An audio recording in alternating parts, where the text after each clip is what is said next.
Last I checked, when the present takes on the future usually wins. Let's see if we can't figure out through all that change, all that chaos, all that complexity, where the market opportunities are. Sheahan. Peter is known internationally. Helping companies create new value at enterprise scale. We all know what we're going to have to do. We're going to have to do more with less, efficiency. We're going to have to respond and evolve, agility. We're going to have to add more business value. Staff in 23 cities. He's the founder of Karrikins Group, a global consultancy firm focused on catalyzing growth in companies around the world. Highly successful How to entrepreneur. get massive results faster than you ever thought possible. I've had the honor of seeing some of your material, but nothing beats the live experience. Ladies and gentlemen, Peter Sheahan!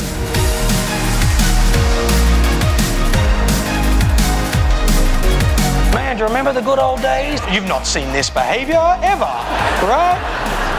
Companies that elevated themselves above the competition in chaotic markets and took chaos and created opportunity instead of taking chaos and creating chaos were the ones that refused to believe that the external circumstances drove their internal success. They fundamentally believed that they had the ability to create their future.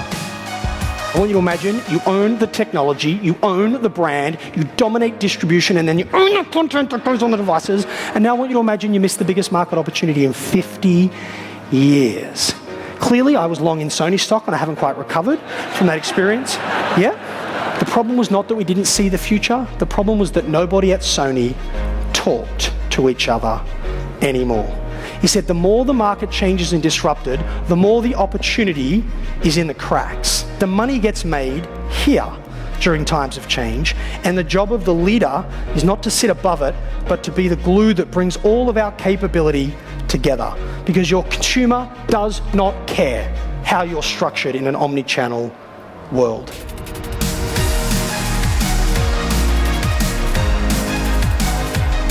It's the ability for our customer to buy our product if they just wait 3 weeks for 25% less than they get it in store, and we're still 100% committed to a bricks and mortar retail strategy. That's the problem she had to solve. Listen to what they did. And if you take the jacket off the hanger, the two flat screens closest change their imagery. The first one shows you the artisan making the garment, because if you're going to spend $2.5 grand on a raincoat, you better have a really good justification for that irrational spend, all right? People who have grown up to be really good with a hammer tend to think every new opportunity is a nail. They try and shoehorn the new future into the old go-to-market model, when what they really need to do is evolve the model. And what Burberry have gone on to do is build the most powerful CRM engine in luxury goods. And it was inspired by this risk they took by moving into the very thing that disrupted them the most.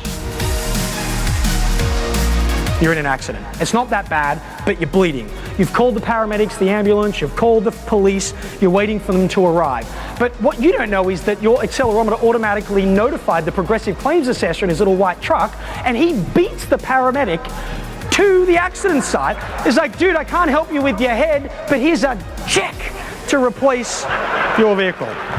Get your teams aligned behind efficiency. Don't fight it. Don't defend against it. This pressure to do more with less is not going away. Don't freak out about it. It's like getting stung to death by the same bee. It's just going to keep coming back. Go with it. And the two things you want to do and get people focused on is, number one, don't get attached to your role. Don't get attached to the particular process. Don't get attached to the platform that you use. Get attached to the outcome. That's point number one. Point number two is, when you start thinking about that outcome, we're going to talk a lot about outcomes in a bit, put the customer right in the center of that and then work your way out, because you could find ways to deliver better support and create a better customer outcome and spend less money doing it. You can't out Amazon. You can't out Walmart. Great companies know exactly how they're going to win.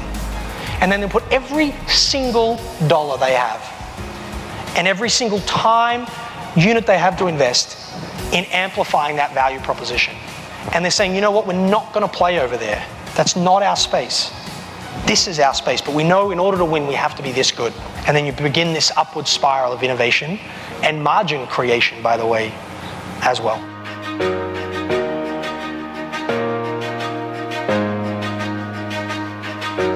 You see over and over and over again businesses facing complexity. So what people do is they run harder and harder and faster, and as the sales cycles get longer and longer, they try and fill the pipeline quicker and quicker.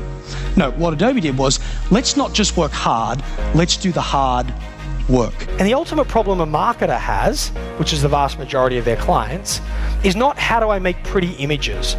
The actual problem is half my marketing works, I just don't know which half. So let's solve the higher order problem for the customer, which is we're going to help you figure out which half of your marketing works so you can double that spend and kill the other. Having the management risk appetite to learn about that and lean into that complexity is where you create differentiated solutions. You go through simplistic, past complexity and too simple, and you use that insight, you use that vision of the future, you use that intellect to get you deeper with the relationships you have with your client, where you're not just thinking about you and them, but you're thinking about the entire value chain, understanding the user experience, building intimacy, elevating yourself above the RFP process into this strategic trusted partner. And then you take that to solve the real problems, not today's problems, but tomorrow's problems, and you focus on the outcome, and you're willing to get creative in your model, in how you go to market, how you engage to get the outcome, irrespective of your historical inputs. The biggest problem in times of change and transformation, or the unwillingness of an organization to adapt, is when an individual in a position of power has a personal attachment to how things get done. And they hold on to that attachment and don't move with the times, change with the technology, adopt new practices, because their ego is attached. Their identity is attached to a certain way of doing things. He put it differently. He said, where there is ego, there is excess.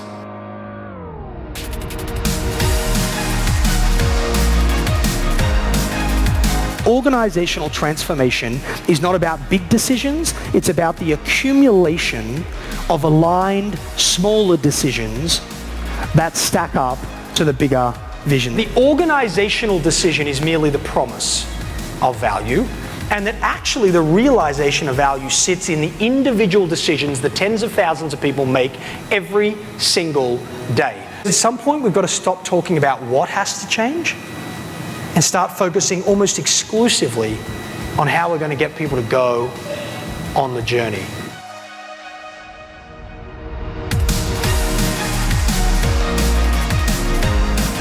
Let go of the legacy belief systems and reimagine the future in a form of possibility.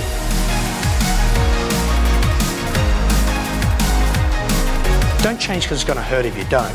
Change because it'd be magnificent if you do.